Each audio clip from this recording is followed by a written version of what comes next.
ఏ దేశంలో పుట్టినవారు ఆ దేశ వైద్య విధానం మాత్రమే వాడాలి అన్న నానుడి ఉంది. కాబట్టి భారతీయులంతా ఆయుర్వేదం, హోమియో, ప్రకృతి, యునాని వైద్యం మాత్రమే వాడాల్సి ఉంటుందని ఆయుష్ వైద్యులు చెబుతున్నారు. ఎన్నో సైడ్ ఎఫెక్ట్స్ కలిగించే ఇంగ్లీష్ వైద్యానికి దూరంగా ఉండాలని వారు సూచిస్తున్నారు.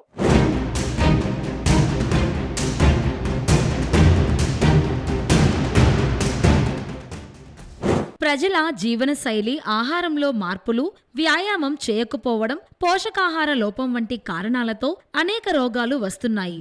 కానీ చికిత్సకు ఎక్కువ వ్యయం కావడంతో పేద మధ్యతరగతి వర్గాల ప్రజలు ఆందోళన చెందుతున్నారు.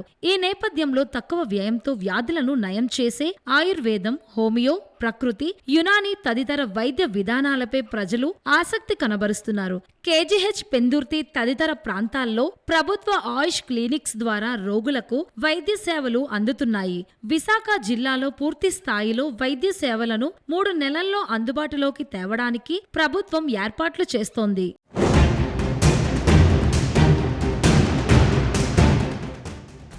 రాష్ట్ర విభజన అనంతరం కేంద్ర ప్రభుత్వం 2016-17లో విశాఖలో ప్రకృతి వైద్య కళాశాల, సమీకృత ఆయుష్ ఆస్పత్రి ఏర్పాటుకు ఆమోదం తెలిపింది.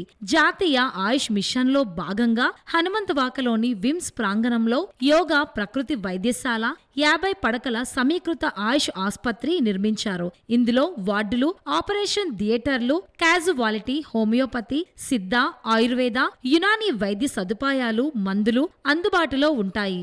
ఆనందపురం సొంట్యంలో ప్రభుత్వ ఆయుర్వేద మందుల తయారీ, నాణ్యత పరీక్షల ప్రయోగశాల నిర్మిస్తున్నారు. ఏపీ ఎంఎస్ఐడిసి ఆధ్వర్యంలో పనులు జరుగుతున్నాయి.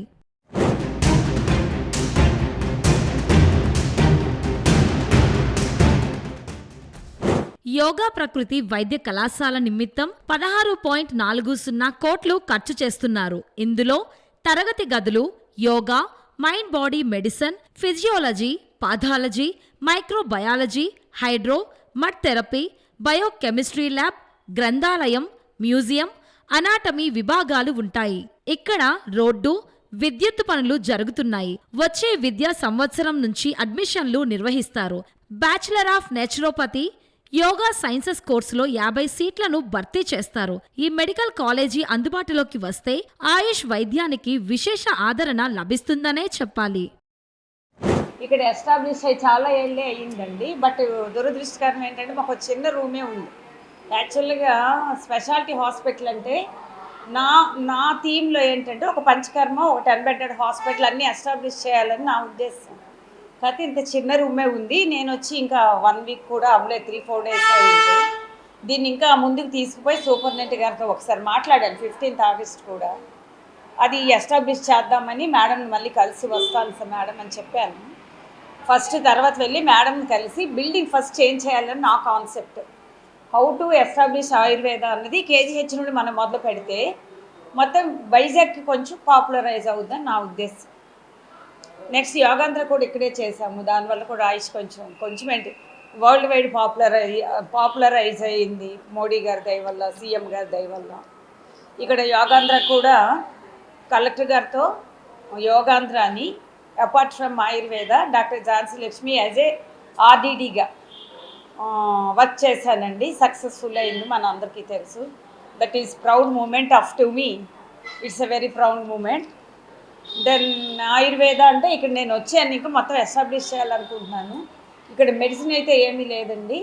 ఒక లెటర్ పెట్టాను నేను డైరెక్టర్ గారికి, నో మెడిసిన్ హియర్, మెడిసిన్ అన్నీ తప్పిస్తాను. ఇక్కడ కొన్ని డిస్పెన్సరీలు ఉన్నాయి, అక్కడ అందరితో డాక్టర్స్తో మాట్లాడాను. వాళ్ళ దగ్గర సర్ప్లస్ ఉన్న మందులు తీసుకొచ్చి ఇక్కడ పెట్టి నేను వర్క్ స్టార్ట్ చేయాలనుకుంటున్నాను.